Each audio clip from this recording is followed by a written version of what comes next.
વડાપ્રધાન જ્યારે વિદેશ પ્રવાસે ગયા હતા એ દરમિયાન રાજનાથસિંહના હાથમાં એક કમાન સોંપવામાં આવી હતી અને એ કમાનની સાથે સાથે તેમને સાથે અન્ય 4 મંત્રીઓનો પણ સમાવેશ કરવામાં આવ્યો હતો, જે કેબિનેટ મંત્રી અને રાજ્ય કક્ષાના મંત્રી એટલે કે મોદી મંત્રીમંડળની અંદર સામેલ તમામ મંત્રીઓની એક તેમને બેઠક બોલાવી છે। આજની બેઠકમાં મહત્વપૂર્ણ સંદેશાઓ અને સાથે જ સમીક્ષાઓ કરવામાં આવશે। દેશની અંદર હાલ પેટ્રોલ ડીઝલની અંદરની વાત કરવામાં આવે, મોંઘવારીની વાત કરવામાં આવે, આ તમામ મુદ્દાઓ પર ચર્ચાઓ કરવામાં આવશે। સાંજે 5 વાગે મળનારી આ બેઠક પર સૌ કોઈની નજર એટલા માટે છે કેમ કે હાલ જે વૈશ્વિક પરિસ્થિતિ છે એ પરિસ્થિતિને ધ્યાને લેતા આ બેઠક એ સૌથી મોટી માનવામાં આવે છે, મહત્વપૂર્ણ બેઠક માનવામાં આવે છે। આજે સાંજે પીએમ મોદીએ દિલ્હીમાં સૌથી મોટી બેઠકને સંબોધન કરશે। તમામ કેબિનેટ અને રાજ્ય કક્ષાના મંત્રીઓને દિલ્હીમાં હાજર રહેવા આદેશ અપાયા। અમેરિકા ઈરાન તણાવ વચ્ચે હોર્મુઝ સંકટ પર મોટી ચર્ચા થાય તેવી સંભાવના છે। ત્યારે જ ન્યૂઝરૂમ ગુજરાતની યુટ્યુબ ચેનલને સબસ્ક્રાઇબ કરો અને ઇન્સ્ટાગ્રામ અને ફેસબુક પર ફોલો કરો। અપડેટ રહો, સત્યની સાથે રહો।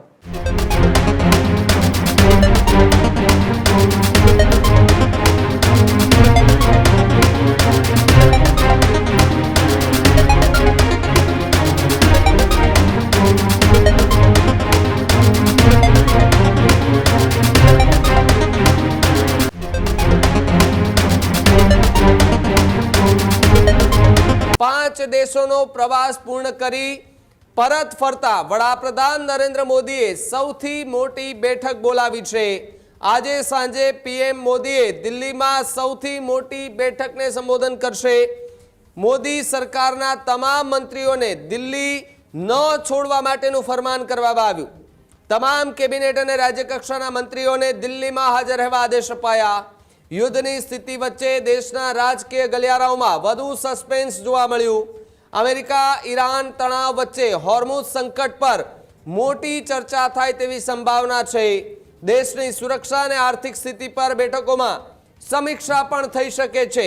ત્યારે ક્રૂડ ઓઇલ અને મોંઘવારીની અસર પર સરકાર બેઠકની અંદર સૌથી મોટી ચર્ચા કરી શકે તેવી સંભાવનાઓ જે છે તે હાલ જોવા મળી રહી છે। ત્યારે યુદ્ધની સ્થિતિ વચ્ચે આ ભારતને લઈને સૌથી મોટા સમાચાર કે જ્યાં વડાપ્રધાન નરેન્દ્ર મોદી છેલ્લા કેટલાય દિવસોથી પાંચ દેશોના પ્રવાસે હતા। 5 દેશોના પ્રવાસ પૂર્ણ કર્યા બાદ આજે તેઓ ભારત આવશે। ભારત આવ્યા બાદ સાંજે ને સાંજે વડાપ્રધાન નરેન્દ્ર મોદી કે જેમણે સૌથી મોટી બેઠક બોલાવી છે। સ્ટ્રેટ ઓફ હોર્મુઝમાં ફસાયેલા કેટલાક જહાજો હોય, આર્થિક સંકટ હોય, ડીઝલ અને પેટ્રોલની વાત હોય, સોના અને ચાંદીની વાત હોય, આ બધાની વાતોને લઈને હવે સમીક્ષા જે છે તે આ બેઠકમાં થાય તેવી પૂરેપૂરી સંભાવનાઓ જોવા મળી રહી છે। પ્રદીપ મારી સાથે જોડાયા છે। પ્રદીપ, જે રીતે ઈરાન ઇઝરાયલ યુદ્ધને લઈને જે સમાચારો પ્રસારિત થઈ રહ્યા હતા, વડાપ્રધાન નરેન્દ્ર મોદી એ 5 દેશોના પ્રવાસે હતા। આજે ભારત ફર્યા બાદ સૌથી મોટા એક્શન મોડની અંદર વડાપ્રધાન જોવા મળશે। શું વધુ વિગતો હાલ દિલ્હીથી પ્રાપ્ત થઈ રહી છે? બિલકુલ ભાવિક, વડાપ્રધાન નરેન્દ્ર મોદીએ યુદ્ધની સ્થિતિની વચ્ચે 5 દેશોના વિદેશ પ્રવાસ ઉપર ગયા હતા। એ 5 દેશના વિદેશ પ્રવાસની વચ્ચે આજે તમામ દેશોનો વિદેશ પ્રવાસ પૂર્ણ કરી વડાપ્રધાન નરેન્દ્ર મોદીએ વહેલી સવારે ભારત પરત ફર્યા છે। આજે સાંજે તેમને તમામ જે કેબિનેટ મંત્રી અને રાજ્ય કક્ષાના મંત્રી એટલે કે મોદી મંત્રીમંડળની અંદર સામેલ તમામ મંત્રીઓની એક તેમને બેઠક બોલાવી છે। આજની બેઠકમાં મહત્વપૂર્ણ સંદેશાઓ અને સાથે જ સમીક્ષાઓ કરવામાં આવશે। યુદ્ધની સ્થિતિ વચ્ચે 5 દિવસના જે વિદેશ પ્રવાસ દરમિયાન વડાપ્રધાન નરેન્દ્ર મોદી જે ગયા હતા એ પ્રવાસ દરમિયાન કયા હસ્તાક્ષરો કરવામાં આવ્યા છે, કયા દેશ સાથે કયા દ્વિપક્ષીય કરારો થયા છે તેની ચર્ચા કરવામાં આવશે। એ ચર્ચાઓની વચ્ચે દેશની શું સ્થિતિ છે, દેશની અંદર હાલ પેટ્રોલ ડીઝલની અંદરની વાત કરવામાં આવે, મોંઘવારીની વાત કરવામાં આવે, આ તમામ મુદ્દાઓ પર ચર્ચાઓ કરવામાં આવશે। અને સાથે જ વડાપ્રધાન જ્યારે વિદેશ પ્રવાસે ગયા હતા એ દરમિયાન રાજનાથસિંહના હાથમાં એક કમાન સોંપવામાં આવી હતી અને એ કમાનની સાથે સાથે તેમને સાથે અન્ય 4 મંત્રીઓનો પણ સમાવેશ કરવામાં આવ્યો હતો। રાજનાથસિંહની સાથે કેન્દ્રીય ગૃહ અને સહકારિતા મંત્રી અમિત શાહ, દેશના નાણામંત્રી નિર્મલા સીતારમણ અને સાથે જ પેટ્રોલિયમ મંત્રી હરદીપસિંહ પુરી, આ 4 સભ્યોની એક કમિટી બનાવવામાં આવી હતી કે જેમના હાથમાં દેશની દેખરેખ રાખવામાં આવી હતી। જો કે રાજનાથસિંહ અને સાથે જ હરદીપસિંહ પુરી દ્વારા સતત જ્યારથી વડાપ્રધાન નરેન્દ્ર મોદીએ વિદેશ પ્રવાસે ગયા છે ત્યારથી જ પેટ્રોલ અને ડીઝલની જે અછતની અફવાઓ જે ચર્ચાઈ રહી હતી એ અફવાઓ ઉપર ધ્યાન ન દોરવા માટે પણ ચિંતા વ્યક્ત કરી હતી. લોકોની વચ્ચે રહીને સતત તેઓ સૂચન પણ કરતા આવ્યા છે. હાલ પણ એલપીજી સાથે જ પેટ્રોલ, ડીઝલ અને સીએનજી સહિતની જે ઉત્પાદનો જે અત્યારે જેટલો બને તેટલો ઉત્પાદન ઘરેલું એ થઈ રહ્યા છે, પરંતુ ક્રૂડ ઓઇલ જે બહારથી લાવવામાં આવી રહ્યું છે એ જે આપણે સ્ટ્રેટ ઓફ હોર્મુઝમાંથી પસાર થયેલા જે આપણા જહાજો આવી રહ્યા છે એની સિવાય અન્ય દેશો પાસેથી પણ આપણે આપણી માંગ જે છે તે સંતોષી રહ્યા છીએ અને માંગ સંતોષવાની સાથે સાથે દેશની અંદર એ જરૂરી પુરવઠાનો સ્ટોક પણ થઈ રહ્યો છે. પરંતુ આ તમામની વચ્ચે વડાપ્રધાન નરેન્દ્ર મોદીએ જે અપીલો એ વિદેશ પ્રવાસે ગયા એ પહેલા કરી હતી, એ અપીલો બાદ આજે ફરી એક વખત જ્યારે દિલ્હીમાં એક મહત્વપૂર્ણ બેઠક મળનાર છે, આ બેઠકની અંદર અનેક મુદ્દાઓ પર ચર્ચા થનાર છે અને ચર્ચાઓની બાદમાં જો આ બેઠક બાદ કેન્દ્રીય મંત્રીઓ અથવા તો વડાપ્રધાન નરેન્દ્ર મોદી જો કોઈ સંબોધન કરે છે તો તેના ઉપર દેશના લોકોની એ નજર રહેવાની છે. અને તમામની વચ્ચે આજે સાંજે 5 વાગે મળનારી આ બેઠક પર સૌ કોઈની નજર એટલા માટે છે કેમ કે હાલ જે વૈશ્વિક પરિસ્થિતિ છે એ પરિસ્થિતિને ધ્યાને લેતા આ બેઠક એ સૌથી મોટી માનવામાં આવે છે, મહત્વપૂર્ણ બેઠક માનવામાં આવે છે.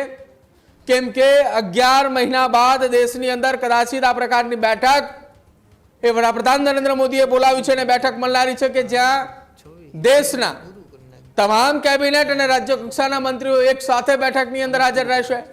અને આ બેઠક એટલા જ માટે મહત્વપૂર્ણ માનવામાં આવી રહી છે કે વૈશ્વિક લેવલે જો વાત કરવામાં આવે, જ્યારથી યુદ્ધની સ્થિતિએ જોવા મળી હતી ત્યારથી અત્યાર સુધીની વાત કરવામાં આવે તો ભારતની અંદર પેટ્રોલ અને ડીઝલના પૈસામાં એ ક્યારેય વધારો નહોતો થયો, પરંતુ છેલ્લા 10 દિવસની અંદર જે પેટ્રોલ ડીઝલના ભાવની અંદર જે વધારો જોવા મળ્યો કે જે માતબાર લગભગ 4 રૂપિયાની આસપાસ વધારો થયો છે.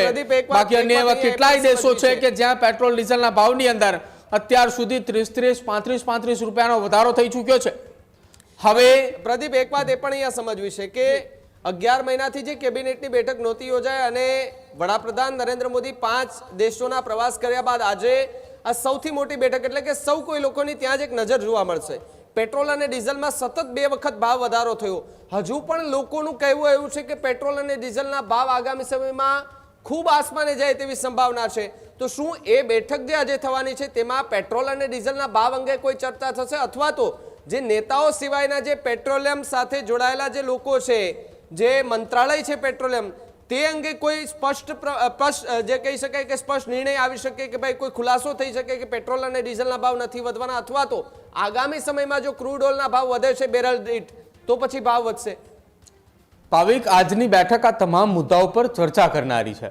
આપણે કહ્યું કે 11 મહિનાથી કેબિનેટ બેઠક એ દર અઠવાડિયાની અંદર એકવાર મળતી હોય છે.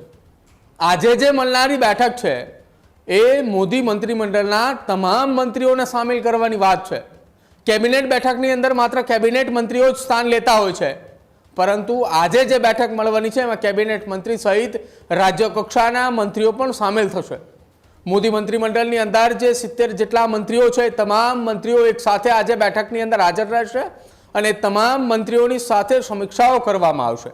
તમામ મંત્રીઓની સાથે સમીક્ષા બાદ તેમના વિસ્તારની અંદર શું સ્થિતિ છે, સાથે સાથે દેશની વૈશ્વિક સ્થિતિ શું છે, પેટ્રોલ ડીઝલની અછત, પેટ્રોલ ડીઝલનો કેટલો આપણી પાસે સ્ટોક છે, કયા કયા દેશ પાસેથી આપણે પેટ્રોલ માટેનો ક્રૂડ ઓઇલ મંગાવી રહ્યા છીએ, હાલની વૈશ્વિક પરિસ્થિતિ અનુસાર પેટ્રોલિયમ કંપની કેટલા ઘાટાની અંદર જઈ રહી છે, પેટ્રોલિયમ કંપની એ ઘાટામાંથી બહાર આવે, પેટ્રોલિયમ કંપનીની સાથે સાથે દેશના નાગરિકોની ઉપર કોઈ બોજો ન આવે એ રીતે પેટ્રોલ ડીઝલના ભાવની અંદર કયા પ્રકારનો વધારો અથવા તો શું એવું કરવું જોઈએ કે જેના કારણે પેટ્રોલિયમ કંપની પણ ઘાટામાં ન જાય, દેશના નાગરિકોને પણ પેટ્રોલ અને ડીઝલ સમયાંતરે મળતું રહે. વૈશ્વિક પરિસ્થિતિને ધ્યાને રાખીને પેટ્રોલ ડીઝલ એટલા માટે મહત્વની છે કે એના ઉપર તમામ લોકોની નજર છે અને એના થકી જ તમામ વસ્તુઓ પરના નિર્ણયો લેવામાં આવતા હોય છે.